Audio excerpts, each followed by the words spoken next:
Bonjour chers abonnés, je suis très heureux d'être à votre présence ce matin. Voilà, comme on tend vers les examens de fin d'année, c'est bon?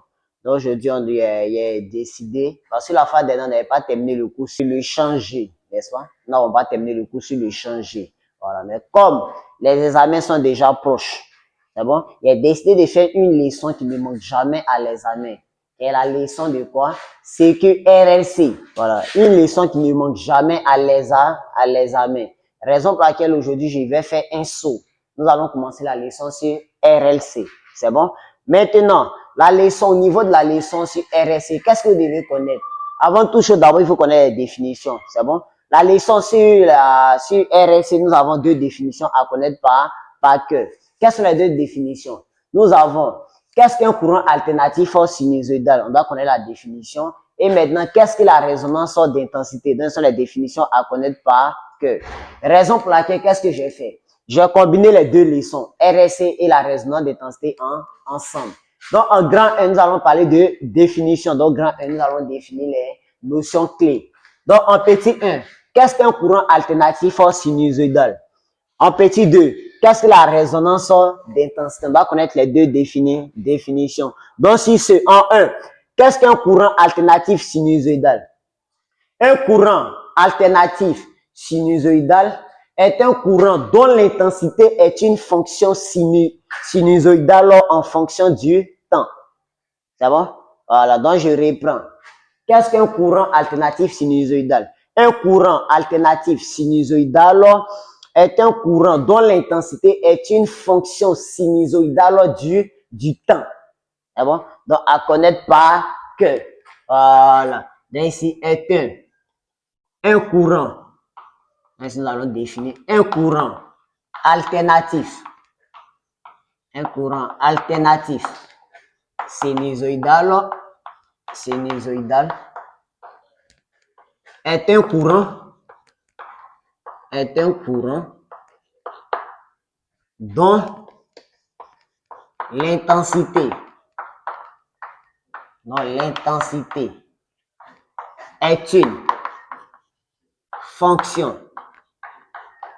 est une fonction sinusoïdale. Une fonction sinusoïdale du temps. Voilà, donc à connaître par cœur. Voilà, donc un courant alternatif sinusoïdal est un courant alternatif sinusoïdal est un courant dont l'intensité est une fonction sinusoïdale du temps. C'est bon? Voilà, dans la définition, vous devez impérativement connaître cette définition. En petit 2, on doit aussi connaître la définition de la résonance d'intensité. C'est bon? Donc, qu'est-ce que la résonance d'intensité? Il y a résonance d'intensité. Il y a résonance d'intensité lorsque la fréquence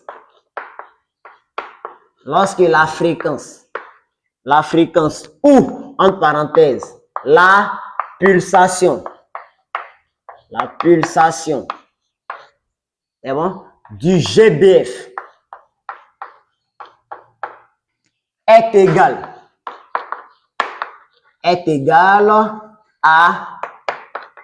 à la fréquence, entre parenthèses, ou pulsation,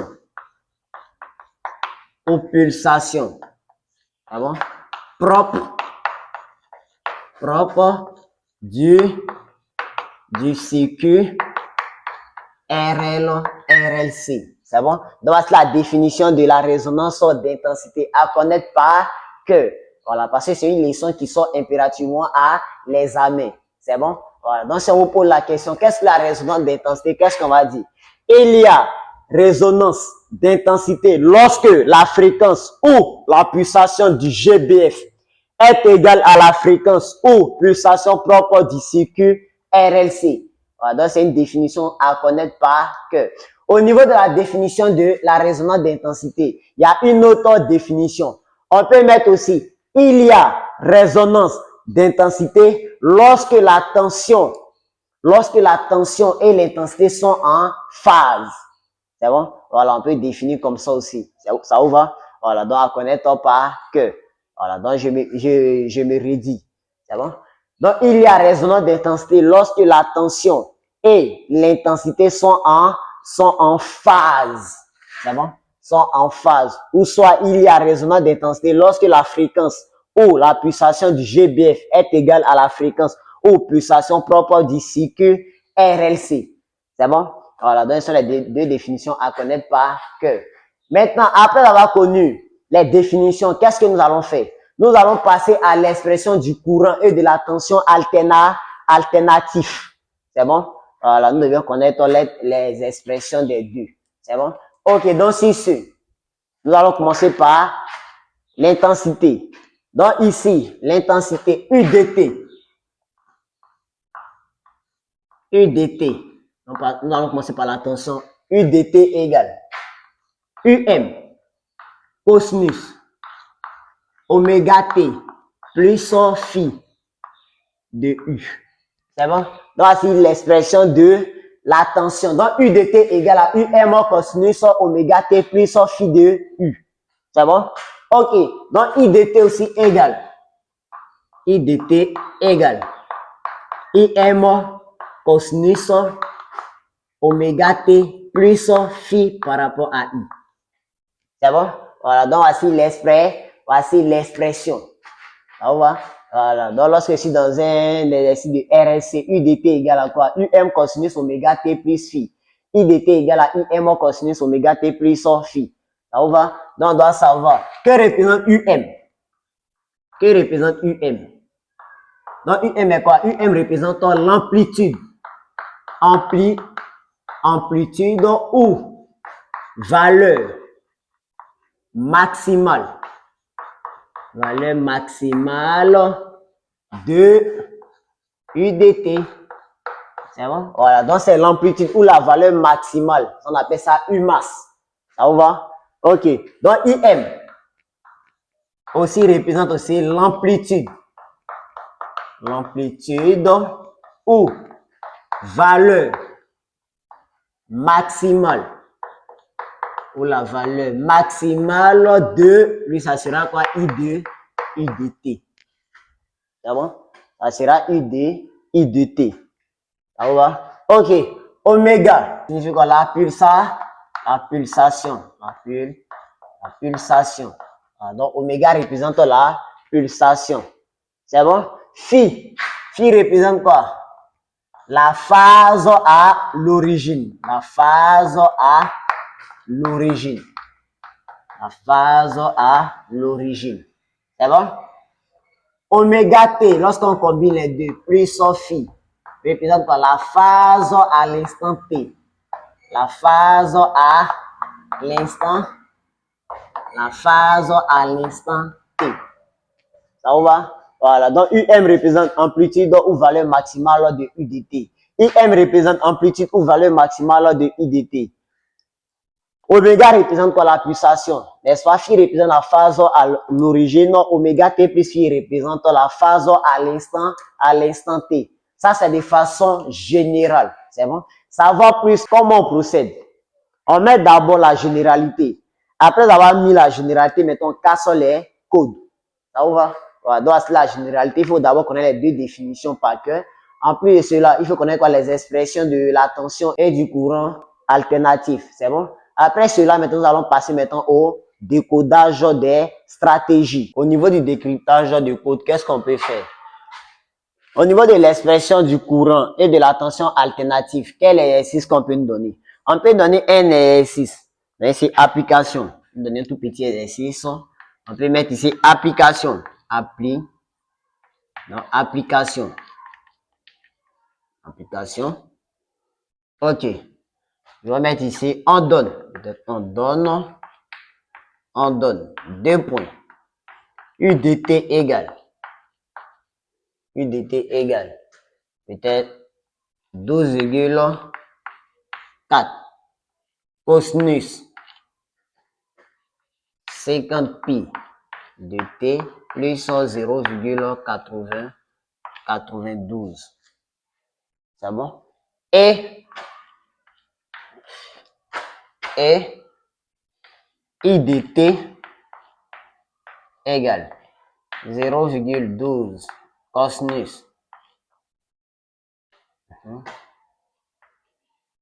de 50 pi t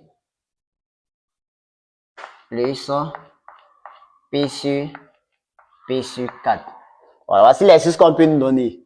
Voilà, ils vont donner U dt égale, voici l'expression de U dt, et I dt égale à, voici l'expression de I dt. Maintenant, les questions vont dire déterminer. Déterminer UM oméga phi de U IM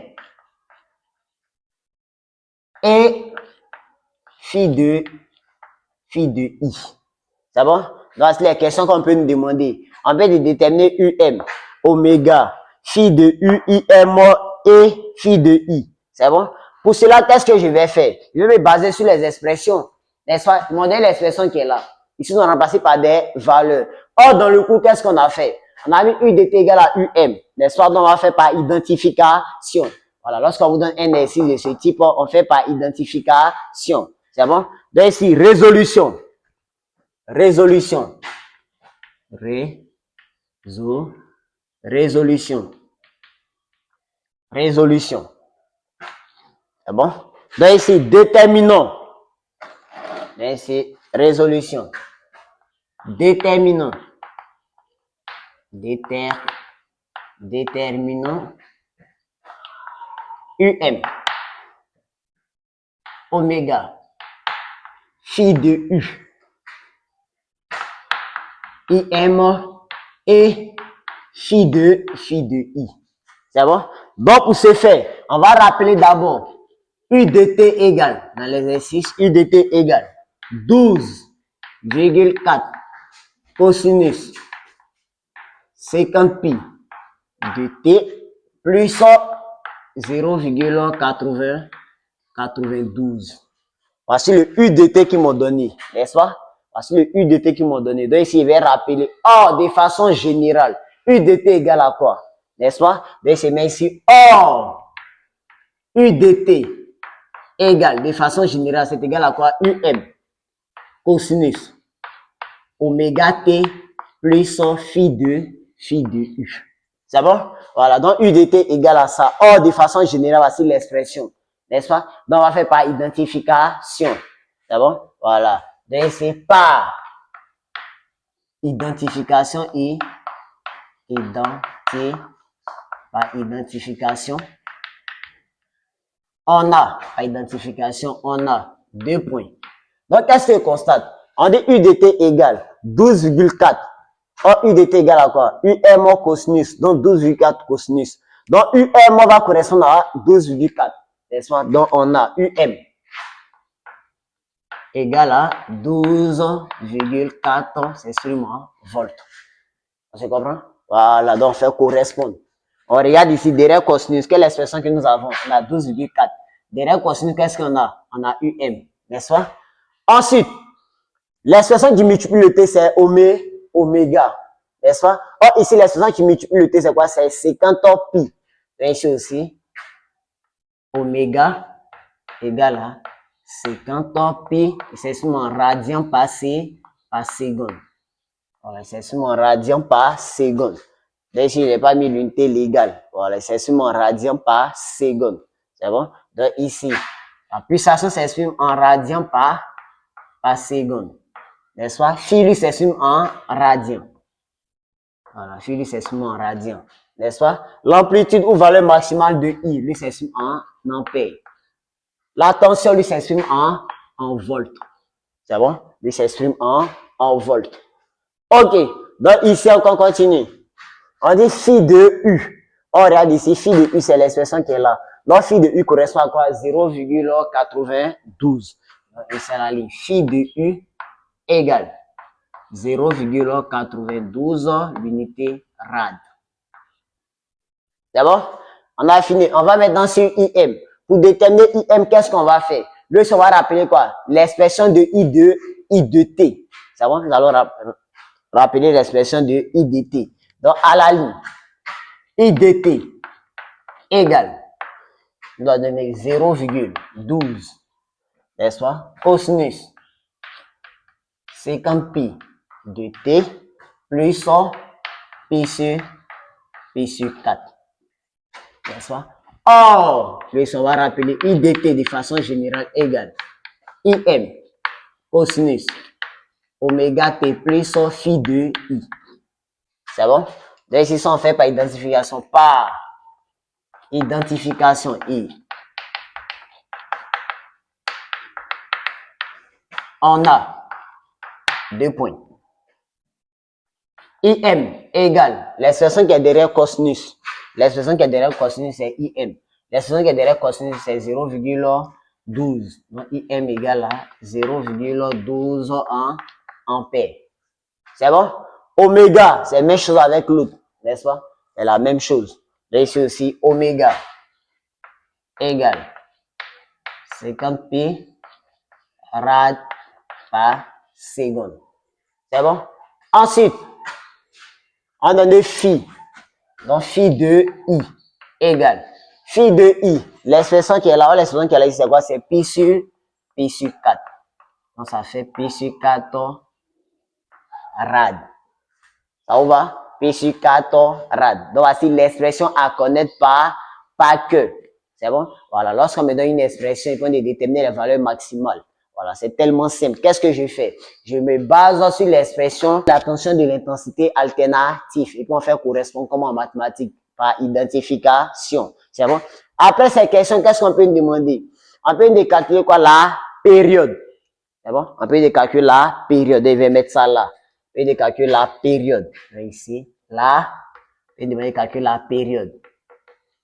La période. La période a deux expressions, n'est-ce pas? La période a deux expressions. Qu'est-ce que nous allons faire? On peut déterminer la période à l'aide de l'oscilloscope. Voilà, on va parler de ça à la suite de la vidéo. C'est bon? Voilà. La période a deux expressions. C'est bon? Voilà. La première expression, c'est ce que j'ai dit. On peut la déterminer à l'aide de l'oscilloscope. Dans le cas contraire, lorsque je connais la pulsation, je peux aussi déterminer la période. Lorsque aussi je connais la fréquence, je peux déterminer la période.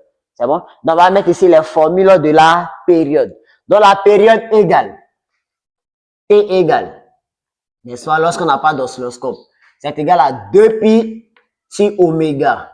Il est aussi égal à 1 sur N. N représente la fréquence. Donc, N, c'est la fréquence. La fréquence. N, c'est la fréquence. Il s'exprime en Hertz. C'est bon? Voilà. Oméga, c'est la pulsation. Il s'exprime en radians par seconde. Donc, pour déterminer la période, j'ai deux formules. N'est-ce pas? J'ai 2 pi sur oméga ou bien j'ai 1 sur N. C'est bon? N, c'est la fréquence. Donc, ça vous va? Donc, ici, il va ajouter. Si dans l'exercice qui est là, on est déterminé la période, qu'est-ce que je vais faire? Donc, entre les deux, ce sont les dénominateurs qui m'intéressent. La question à me poser, entre les deux dénominateurs, quelle est la valeur que j'ai? On regarde ici, j'ai quelle valeur? J'ai la pulsation, n'est-ce pas? Oméga, c'est la pulsation. Donc, comme j'ai la pulsation, c'est la première formule que je vais utiliser. Ça vous va? Voilà. Donc, vous déterminez ici la période. Donc, ici, T sera égal. Je mets la formule générale. 2 pi sur oméga. N'est-ce pas? Donc, ici, j'encadre oméga. Donc, à la ligne, application numérique. T égale 2 pi. Oméga, la valeur d'oméga, c'est combien? C'est 50 pi. Donc, ça fait ici 50 pi. Égal. Donc, T égale. Je prends ma calculatrice. Et je calcule. D'abord, je simplifie les pi. Donc, ça fait 2 divisé par 50. Ça me fait 0,04. 0,04 secondes. L'unité légale de la période, c'est seconde. C'est bon? Voilà. Donc, j'ai trouvé ici la période. N'est-ce pas? On a trouvé la période. On peut demander de calculer quoi? La fréquence. Donc, ici, on va déterminer aussi la fréquence. Ça vous va? Voilà. Donc, ici, qu'est-ce que je vais mettre? Je vais mettre la formule. On sait que quoi? T égale 1 sur la fréquence, donc ce qui implique, n'est-ce pas, le T va venir prendre sa place. Donc, ça fait N égale 1 sur T. Là, on va donc j'encadre. Application numérique.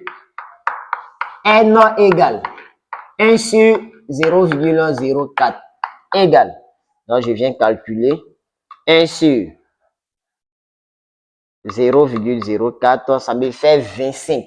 Donc, trouvons 25, il s'exprime en hertz. C'est bon? Voilà, donc voici l'exercice qu'on peut vous donner. C'est bon? Voilà, voici l'exercice qu'on peut vous donner. Ils vont déterminer les valeurs maximales, de déterminer la pulsation, de déterminer phi. Après, sinon, on peut vous demander la période. Après la période, on peut vous demander quoi? La fréquence. Voilà, donc voici l'exercice au niveau de cette partie. C'est bon? Voilà, maintenant on va rentrer dans le but du sujet. Mais vous devez impérativement connaître ça. Voilà. Après la leçon, les professeurs, qu'est-ce qu'ils vont faire? Les profs vont prendre, vous donner des interrogations. Voilà. S'ils doivent donner une interrogation, lorsqu'ils finissent de vous donner les expressions, c'est ce qui est là. C'est bon? Voilà, donc vous devez vous entraîner là-dessus. C'est pas difficile. C'est bon? Donc nous continuons. Avant d'aller dans le but du sujet, qu'est-ce que nous allons faire? Ici, qu'est-ce qu'on constate? C'est que j'avais donné si on avait plus, n'est-ce pas? Maintenant, si on fait un exercice, si on fait un exercice, je vais mettre la même valeur, la même expression de U de T. N'est-ce pas? Mais c'est ici qu'il va changer. Je vais changer le plus en moins. Si dans l'exercice, on me donne ça, U de T égale 12,4 cosinus 50 pi de T moins 0,92. C'est bon? Voilà. Si U de T, ça va donner U de T sous cette forme. Voilà. C'est la même chose. N'est-ce pas? On met or, U de T égale. Qu'est-ce qu'on constate dans la formule générale? C'est plus. N'est-ce pas? Or, ici, nous avons moins. Voilà. Donc, mon or, c'est la même chose qu'il va mettre. Il va mettre plus. C'est bon? Maintenant, c'est au niveau de la valeur. Donc, ici, si on veut déterminer UM, c'est la même chose par identification. UM égale à 12,4 volts. N'est-ce pas? Oméga représente quoi? 50 pi. N'est-ce pas? 50 pi rad par seconde. Maintenant, au niveau de phi de U. Phi de U serait égal à quoi? Dans la formule, qu'est-ce qu'on constate? On a plus. Or, ici, on est moins. C'est bon? Donc, c'est comme si ici, ça me fait quoi? Ça me fait ici plus, entre parenthèses, moins 0,92. Vous comprenez? Voilà. Donc, c'est ce que cela signifie. C'est comme ça fait plus facteur de moins 0,92. Voilà. Puis, dans la formule, on doit avoir plus. Donc, phi égale à quoi? Or, phi, c'est la valeur qui est à côté du plus. Donc, ici, phi serait égal à moins 0,92 rad. Donc, vous devez savoir ça. Voilà. Avec savoir plus, on vous donne tout ce qui est stratégie. Voilà. Lorsque c'est plus, immédiatement, je mets la valeur. Lorsque c'est moins, je mets immédiatement la valeur. Donc, la valeur sera quoi? Le moins. C'est bon? Voilà. Mais je vais vous expliquer pourquoi c'est le moins. Voilà. Et la formule générale, c'est plus. Donc, ça fait plus facteur de moins. Parce que plus multiplié par moins, ça fait moins. C'est bon? Donc, nous allons continuer. Après cela, qu'est-ce que nous allons faire? Nous allons donner maintenant les valeurs, quoi? L'expression des valeurs efficaces. Donc, ici, nous sommes au niveau des expressions. Donc, sur les expressions des valeurs efficaces, qu'est-ce que nous allons faire? Donc, ici, en grand 3, expression des valeurs efficaces et maximales. Voilà. Ici, on doit être capable de déterminer les valeurs efficaces. Donc, pour ce faire, on doit connaître les formules des valeurs efficaces. Donc, ici, les valeurs efficaces, qu'est-ce que nous avons? Nous avons l'intensité efficace et la tension efficace. N'est-ce pas? Voilà. Donc, ici, on va commencer sur la tension efficace. Voici comment se note la tension efficace. On met U et puis on met EF. Donc, on a abrégé. La tension représente quoi? Le U représente la tension efficace. On prend les 3 premières lettres. Donc, ici, EF. C'est bon? Donc, c'est comment on note la tension efficace. La tension efficace aussi se note. On peut mettre U tout court. Voilà, on peut mettre U tout court. Donc, lorsque je fais un exercice, quand on met U tout court sans mettre quelque chose, on ne met pas M à l'indice. Mais quand on met M, c'est la tension maximale. Donc, si on met U tout court ou bien UEFF, c'est la tension quoi? La tension efficace. C'est bon? Pareil pour l'intensité. Donc, ici, l'intensité, on met aussi IEF. Donc, intensité efficace, c'est notre aussi I. Ça vous va? Voilà. Donc, on met la valeur numérique, c'est quoi c'est la valeur efficace. Ça va? OK. La tension efficace est égale à quoi? La valeur efficace est égale à quoi? La valeur maximale. Donc, ça fait U masse. Quand on met M, c'est maximal. Quand numérique, c'est efficace. Quand on met EFF, c'est efficace. Or, quand on met M, c'est maximal. Maximal, ça commence par M. C'est bon? Donc, la tension U efficace égale à quoi? La tension maximale divisée par racine de 2. Pareil, I efficace c'est égal à quoi? I masse divisé par racine de 2. N'est-ce pas? Donc, voici l'expression de tension efficace et de l'intensité efficace. Pour calculer la valeur efficace, c'est égal à la valeur maximale divisée par racine de 2. N'est-ce pas? Donc, de là, d'ici, si on veut tirer la formule de U masse, U masse serait égal à quoi? U efficace sur racine de 2. Ou, et U efficace, on peut noter ça comme ça aussi. Donc, c'est égal à UFF racine de 2. Pareil ici, IM sera égal, n'est-ce pas? Ça fait I racine de 2 ou IFF racine de 2. C'est la même chose, n'est-ce pas? Voilà. Mais dans les exercices, qu'est-ce qu'ils vont vous donner? Pour nommer la valeur efficace, on peut écrire comme ça. Voilà. Si 99%, si 100%, lui, la 99% qu'on écrit comme ça. Ils vont mettre U tout court. I aussi, ils vont mettre I tout court, sans préciser. Voilà. Lui, c'est maximum. Ils vont mettre M à l'indice. Donc, voici les valeurs que vous devez connaître, les expressions que vous devez connaître par cœur. Ça vous va? Voilà. Donc, dans un exercice, je peux connaître les valeurs maximales. De les valeurs maximales, ils vont me demander de déterminer les valeurs efficaces. Soit d'un autre exercice, qu'est-ce que je vais faire? On nous donne les valeurs efficaces et ils vont nous demander de calculer quoi les valeurs maximales. Donc, on doit connaître ça. Donc, récapitulation. Pour calculer la valeur efficace, qu'est-ce que je fais? Ça fait la valeur maximale divisée par racine de 2. Lorsque je vais déterminer la valeur maximale, pour déterminer la valeur maximale égale la valeur efficace multipliée par racine de 2. Voilà. Quand c'est l'autre, c'est divisé par racine de 2. Quand c'est l'autre, c'est multiplié par racine de 2. C'est bon? Voilà. Donc, voici les formules à connaître. C'est bon? OK. Maintenant, après cela, après avoir fini de donner les expressions, on va passer encore à la visualisation à l'oscilloscope. Voilà. Nous allons passer à la visualisation à l'oscilloscope. Au niveau de la visualisation à l'oscilloscope, qu'est-ce qu'on va faire? Ils vont nous faire un schéma. Voilà, ils vont nous faire un circuit. C'est bon? À travers le circuit, ils vont mettre quoi? Ici, ce qui est intéressant, c'est toujours le circuit qu'ils vont faire. Le circuit sera monté en série. C'est bon? En RLC sans série. C'est bon? Parce que le titre de la leçon même le dit. Voilà, on a mis ici circuit RLC série. Voilà, donc les composantes seront montées en série. C'est bon? Donc, voici notre montage. Quels sont les éléments qui constituent ces circuits?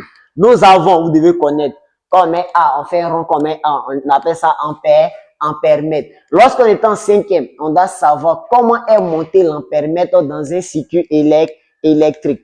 L'ampère-mètre est monté en série dans un circuit électrique. Donc, vous devez noter ça. C'est bon? L'ampère-mètre est monté en série dans un circuit électrique. Ensuite, qu'est-ce que nous avons? Nous avons la bobine. C'est bon? Ici, nous avons la bobine. Qu'on fait ça? C'est la bobine. Maintenant, ce que vous devez savoir, on a combien de types de bobines? Nous avons deux types de bobines à connaître par cœur. Nous avons deux types de bobines. Donc ici, deux types de bobines. Donc nous avons deux types de bobines. Qui sont? Nous avons la bobine idéale. Nous avons la bobine idéale. Maintenant, à quel moment on parle de bobine idéale? On parle de bobine idéale lorsque la résistance interne est nulle. Ici, qu'est-ce qu'il y a mis? Le L représente quoi? Voici les éléments caractéristiques de la bobine. J'ai mis L, j'ai mis R.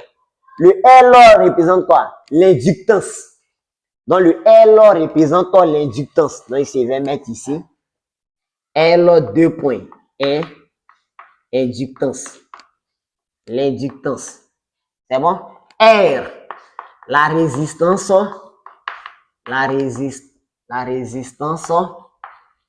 interne, la résistance interne de la bobine. La résistance interne de la bobine.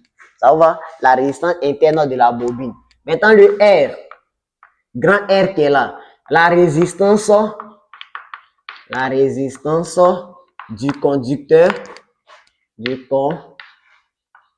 ohmique. La résistance du conducteur ohmique. Le C qui est là, c'est la capacité du condensateur. Donc ici, la capacité du condensateur, capacité du condensateur. C'est bon? Ce symbole, je vais mettre ce symbole, représente quoi? Le GB, le GBF. Ce qui signifie générateur de basse fréquence. Générateur de basse fréquence. Voilà, donc c'est le générateur de basse fréquence. C'est bon? Le GBF, on peut aussi faire comme ça. Dans ce schéma, qu'est-ce qu'ils ont fait? On a fait un rond et puis on fait ce symbole à l'intérieur. On peut aussi écrire comme ça. On pourrait faire un rond et puis aller écrire tout simplement GBF. Ou soit, on pouvait faire comme ça. On allait faire 2 points et puis faire ce symbole à l'intérieur. Dans le GBF a 3 représentations. Quelles sont les 3 représentations? Soit on fait un rond, à l'intérieur on écrit GBF. Ou soit on fait ce symbole, un rond, on fait ce symbole à l'intérieur. Soit qu'est-ce qu'on fait? On met 2 pointillés et on fait ça. Voilà, donc le GBF a 3 représentations. Vous devez connaître impérativement les 3 représentations. C'est bon? Voilà. Ensuite, ce petit symbole qui est juste là. Ce petit symbole qui est juste là, on appelle ça la masse. Je vais mettre ça en couleur. Le petit symbole là, c'est normalement la masse. La masse. C'est bon? C'est notre la masse. Les fils, ce sont les fils de connexion, n'est-ce pas? Les fils sont les fils de connexion. Donc les fils, ce sont les fils, voilà, les fils de connexion. Les fils de connexion. Voilà, ce sont les fils de connexion. Donc, vous devez connaître ça. C'est bon? Voilà. Donc, j'ai donné le nom des éléments constitutifs de ce schéma. C'est bon? OK. Donc, ici, revenons à notre bobine idéale. Donc, la bobine, on parle de bobine idéale lorsque la résistance interne est nulle. Donc, qu'est-ce qu'on appelle la résistance interne? C'est le petit R. Voilà. Donc, lorsque je fais un schéma, quand on ne met rien, on ne met pas le petit R. Dans la parenthèse, on met L seulement. Ça, c'est une bobine idéale.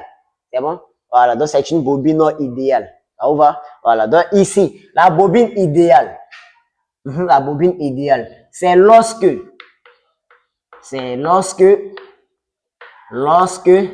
la résistance interne de la bobine est nulle. Voilà, est nulle. Entre parenthèses, on met L seulement. Voilà. Donc, si dans un schéma, on met L seulement, c'est une bobine idéale. C'est bon? Voilà. Lorsqu'on met L seulement, c'est une bobine idéale. Ça vous va? Voilà. Donc, vous devez connaître ça. Après cela, la deuxième bobine, nous avons la bobine réelle. La bobine réelle. Réelle ou parfait. La bobine réelle ou parfait. Donc, lui, c'est lorsque quoi? C'est lorsque la résistance interne existe. Voilà, n'est pas nulle. Voilà. Donc, ici, c'est lorsque, donc ici, vous devez savoir ça. L'autre, on a dit, c'est lorsque la résistance interne est nulle. Ici, c'est lorsque la résistance interne existe. Voilà. Elle n'est pas nulle, elle existe. Voilà. Donc, je vais mettre ici L et puis on met R. Ah, voilà. Donc, si on fait un ici, il va en bas de la bobine. On dessine la bobine comme ça. Et puis, juste en haut, on met ça, c'est une bobine idéale. Ça veut dire la résistance interne égale à 0. Maintenant, si on fait un schéma, la bobine, et on met ça En haut, au-dessus, c'est que c'est quoi? C'est une bobine réelle ou pas parfaite. C'est que la résistance interne existe. C'est bon? Alors, avec savoir plus, on vous donne tout ce qui est stratégie. Donc, vous devez savoir ça. C'est bon? OK. Maintenant, on a dit L, c'est l'inductance. L'inductance s'exprime en quoi? On va mettre les unités. L'inductance s'exprime en Henry. On note ça H. S'exprime en Henry. C'est bon? L'inductance s'exprime en Henry. R, la résistance interne de la bobine, lui s'exprime en ohm. La résistance s'exprime en ohm. La résistance du conducteur ohmique aussi s'exprime aussi en ohm. C'est bon? OK. La capacité, la capacité du condensateur, la capacité s'exprime en farad. On note ça F. En farad. C'est bon? Voilà, en farad. C'est bon? Voilà, donc vous devez connaître ça. Après ça, la question qu'on peut nous poser, et qu'est-ce qu'on a mis le titre? Visualisation à l'oscilloscope. Qu'est-ce qu'on va faire? La question qu'ils vont nous poser, ils vont nous dire, donnez les grandeurs physiques et visualisons les deux voies. Donnez les grandeurs physiques et visualisons les deux voies. Lorsqu'on parle des voies, voici notre circuit. N'est-ce pas? Ce sont les trucs qu'ils vont mettre comme ça, on appelle les voies. Voilà, comme les antennes. Donc, ce sont les antennes qui représentent les voies. Vous comprenez? Voilà, les antennes représentent les voies. Donc, vous devez savoir ça. Au niveau des antennes, ici, on a combien d'antennes? Nous avons deux antennes. On a YA et puis on a YB. Donc, la question qu'ils vont vous demander, dites que visualisons ces deux antennes. C'est bon? Donc, qu'est-ce qu'on va faire? Pour chaque antenne, pour savoir chaque antenne visualise quoi? Je vous donne la stratégie avec savoir plus. La première des choses, qu'est-ce que tu dois faire? Ici, j'ai mis quoi ce petit symbole? J'ai mis la masse. C'est bon? Tu mets ta main au niveau de la masse. Voici ma masse. Voici la masse ici. N'est-ce pas? On a mis ici le nom, la masse. Donc, tu mets ta main au niveau de la masse. Voilà. Tu mets une main au niveau de la masse et tu mets l'autre main au niveau de la voie. C'est bon? De l'antenne. Donc, ici, je mets. Donc, je suppose, voici ma masse. Je vais m'intéresser à la voie quoi? À la voie YA. Donc, je mets ma main au niveau de la masse et je mets l'autre main au niveau de quoi? De l'antenne. Voilà, de la voie YA. Et puis, j'essaie de voir quel élément qui se trouve entre les deux. Maintenant, de ma main où j'ai mis au niveau de l'antenne, je dois m'arranger à aller vers l'autre main qui est vers la masse. Donc, il passe ici. Ici, on a quoi? On a GBF. On va sur ce symbole. On a très bien dit que c'est le GBF. Donc, ici, j'ai GBF. Or, lorsque je prends là, maintenant, c'est que vous devez savoir ND. Entre la masse et la voie, on ne doit pas avoir deux éléments. On doit avoir un seul élément au milieu des deux. Donc, lorsque je mets là, je dis ma main qui est là, qui est au niveau de choses, du canal doit venir au niveau de ma masse. Donc, lorsqu'il passe ici, on a combien d'éléments? On a seulement que le GBF. Or, lorsqu'il veut passer ici, qu'est-ce qu'on tombe sur quoi? On tombe sur la bobine. Ensuite, on tombe sur le condensateur.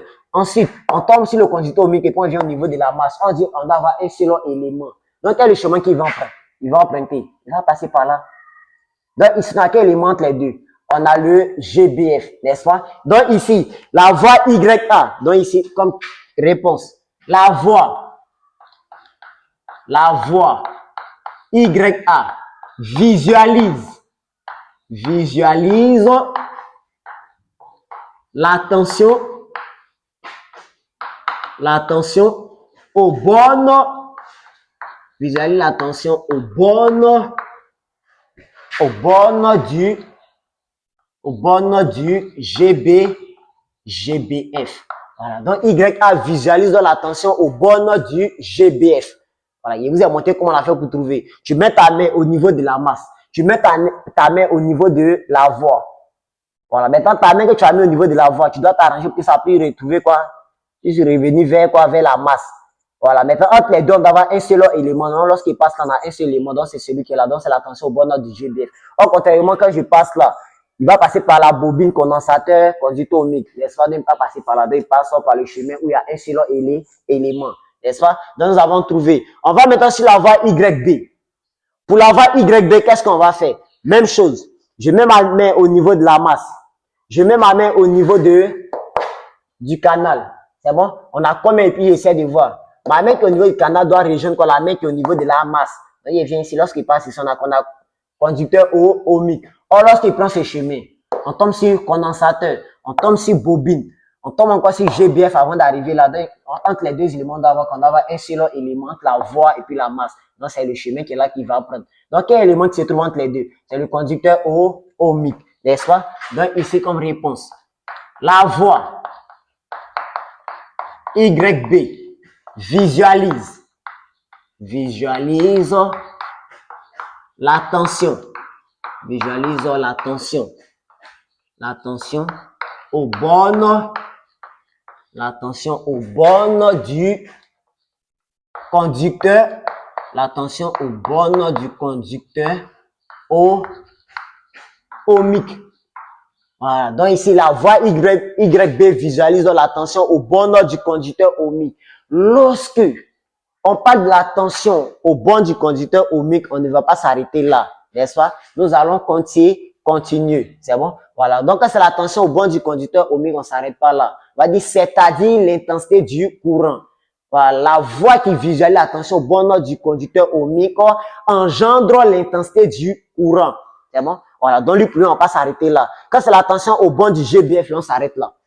Voilà. Mais quand c'est la tension aux bornes du conducteur ohmique, on continue. Donc, ici à la ligne. C'est-à-dire l'intensité. C'est-à-dire l'intensité du courant. Voilà. Donc, NB. La tension aux bornes du conducteur ohmique. Si tu t'arrêtes là, c'est 0. C'est bon? Tu mets la tension aux bornes du conducteur ohmique, c'est-à-dire l'intensité du courant. Voilà. Parce que l'évolution de la tension aux bornes du conducteur ohmique engendre l'intensité du courant. Ça vous va? Voilà. Donc, c'est ce qu'on doit mettre. Voilà. Donc, je vous ai montré comment savoir la voie YA et la voie YB visualise quoi. Je vous ai montré le code. N'est-ce pas? Savoir plus, c'est la stratégie qu'on vous donne. Voilà. Tu mets une main au niveau de la masse, une main au niveau du canal, ou bien de la voie. C'est bon? Entre les deux éléments, ma main au niveau du canal doit venir rejoindre la main qui est au niveau de la masse. Voilà. Mais lorsqu'il se déplace, on doit avoir un seul élément entre les deux. N'est-ce pas? Lorsqu'il y a deux éléments, il ne peut pas prendre ce chemin. C'est qu'il va prendre l'autre chemin. C'est bon? Maintenant, NB. C'est que vous devez savoir. Lorsqu'on dit les voies visualisent quoi? On a deux types qui nous intéressent. Deux composants qui nous intéressent. Il y a une voie qui va forcément visualiser la tension au bornes du GBF et l'autre voie aussi va forcément visualiser la tension au bornes du conducteur ohmique, c'est tout. Voilà. Il n'y a pas une voie qui allait visualiser la tension au bornes du condensateur. Il n'y a pas une voie aussi qui va visualiser la tension au bornes de la bobine. On travaille avec quoi? La tension au bornes du GBF et la tension au bornes du conducteur ohmique. Parce que nous sommes en terminale. Voilà. Étant en terminale, voilà, ils vont pas nous fatiguer, c'est ce qu'ils vont nous donner. Donc, vous devez savoir ça d'abord, impérativement. Voilà. Parce que RLC, comme je sais que ça sort à l'examen, je ne vais pas m'amuser avec RLC. Voilà. Vous devez impérativement comprendre RLC. Donc, s'il vous plaît, ne trouvez pas nos vidéos longues. Voilà, ne trouvez pas nos vidéos longues. Regardez la vidéo. Voilà, intégralement la vidéo. Je sais pourquoi. Suivez bien. Voilà, comprenez. Voilà, le premier diplôme universitaire, c'est le bac. Voilà, le premier diplôme universitaire, c'est le bac. Donc, ne prenez pas votre bac à la légère. C'est bon? Donc, si c'est nous continuons. Voilà. Donc, je vous ai montré comment on visualise les voies sur un chemin. N'est-ce pas? OK. Donc, ici, avec ça aussi, on peut vous donner aussi. Ici, qu'est-ce qu'ils ont fait ici? Ils ont représenté le schéma pour nous. Souvent, on peut nous donner un exercice de RSC. Ils vont pas représenter le schéma. Ils vont faire une phrase. À travers la phrase, nous, on doit représenter le schéma. C'est bon? À travers la phrase, on doit représenter le schéma. N'est-ce pas? Donc, tout simplement, on sait que quoi? Les composants qu'ils vont me donner dans la phrase là, comme c'est RSC, ça sera toujours monté en série. Donc, comme c'est monté en série, il lit la phrase. Si on dit, les élèves disposent, ou bien c'est pas la personne dispose d'un condensateur. Je connais comment on représente le condensateur, n'est-ce pas? Donc, on parle de condensateur. Condensateur. Essayez de représenter le condensateur. Voici le condensateur, comme ça. Voilà, et puis je mets C. Composé d'un condensateur. Et aussi composé d'une bobine. Donc ici, bobine. N'est-ce pas? Bobine. Ici aussi représenté la bobine. N'est-ce pas? Et aussi constitué de quoi? D'un conducteur ohmique. Conducteur ohmique. N'est-ce pas? Conducteur ohmique. Ok. Ici représenté le conducteur ohmique. conducteur omis, d'un ampèremètre, d'un ampèremètre, n'est-ce pas? Il sait représenter l'ampèremètre, comme ça, n'est-ce pas? Et aussi d'un voltmètre, d'un voltmètre, n'est-ce pas? Il sait aussi représenter le voltmètre, c'est tout. L'ampèremètre est monté en quoi? L'ampèremètre est monté en série. Le voltmètre est monté en dérivation. Dérivation. C'est tout. Voilà. Donc, ça m'a de faire un schéma en fonction de ce que je vais lire. J'associe tout cela. Voilà. Si on dit il y a ça et puis ça, tout simplement, si on dit c'est le schéma considéré de condensateur puis bobine, c'est tout. On met les deux ensemble. Voici condensateur. Ensuite, je dessine la bobine. C'est tout. C'est bon? Voilà. Donc, vous devez connaître ça. Voilà, voici ce qu'on appelle condensateur, voici ce qu'on appelle bobine, voici ce qu'on appelle conducteur, voici ce qu'on appelle ampèremètre, voici ce qu'on appelle voltmètre. L'ampèremètre est monté en série. Donc, si on dit on met l'ampèremètre, il est monté en série, je le mets où je veux. Voilà, on peut le mettre là, tu le mets où tu veux. Voilà, il est monté en série. Mais lorsqu'on parle d'un voltmètre, ils vont préciser, le voltmètre est monté au bornes de quoi? C'est bon? Voilà, quand c'est le voltmètre, comme l'ampèremètre est monté en série, là, on peut ne pas le préciser, tu le mets où tu veux, parce qu'il est en série. N'est-ce pas? Mais lorsque c'est le voltmètre, ils vont préciser. Si le voltmètre est monté au bornes du condensateur, c'est au niveau du condensateur, puis on dit il est monté en dérivation, au bornes du condensateur. Donc ici, où il y a le condensateur, c'est là-bas que je vais mettre au bornes du condensateur. Voici le voltmètre. Donc c'est fait notre ici, on dit au bornes de la bobine. Donc c'est au niveau de la bobine. N'est-ce pas? C'est au niveau de la bobine que je vais mettre. Voilà. Maintenant, si on dit aussi il y a GBF dans le circuit, si on dit aussi il y a GBF, n'est-ce pas? Si on dit au bornes du GBF, il faut mettre ça là. Voilà. Le voltmètre est monté en dérivation. Donc, ils vont préciser au bornes de quoi ils vont préciser. Puis je mets. C'est bon? Voilà. Tout ça, on a compris. Hein? Voilà. Maintenant, la bobine, lorsqu'on représente la bobine, qu'est-ce qu'on doit faire? Le condensateur, on doit toujours mettre C. N'est-ce pas? Mais la bobine, on essaie de vendre. On a combien de types de bobines? On a deux types de bobines idéales. Si c'est L seulement, je mets ici et mets L seulement et puis je ferme. Maintenant, si c'est une bobine réelle ou parfaite, il y a R, la résistance interne. Donc, je fais comme ça et puis je mets. Donc, tout ça, on tient compte de ça. C'est bon? Voilà. Et puis, moi, ils vont vous demander quoi? Ils vont dire peut-être, je prends un exemple. On met la masse au niveau d'ici. La masse. Et puis, ils vont vous dire, la voie YA visualise la tension au bornes de la bobine. Verset, il a dit non, toujours qu'ils vont dire là, c'est soit condensateur et puis GBF. Mais ici, je suppose qu'il n'y a pas condensateur. Voilà, c'est une supposition. Ça n'a rien à voir avec notre récit, mais c'est une supposition. C'est bon? Voilà. Si on dit la voie YA, ils vont déplacer les voies. Telles que la voie YA visualise la tension au bornes de la bobine. Et YB visualise la tension au bornes du GBF. C'est bon? Donc ici, si on dit la voie YA visualise la tension au bornes de la bobine. Il met ma main au niveau de la masse. Et puis, il met ma main, voici la bobine. La bobine se trouve là. Donc, c'est ici, comme ça, c'est ici qu'il va passer. Puis ici, je mets YA. On dit YB visualise la tension au bornes du GBF. Voici GBF. Donc, il monte. C'est GBF qui est là. Donc, il monte comme ça. Je vais mettre ici YB. J'espère que là, vous avez compris, chers abonnés.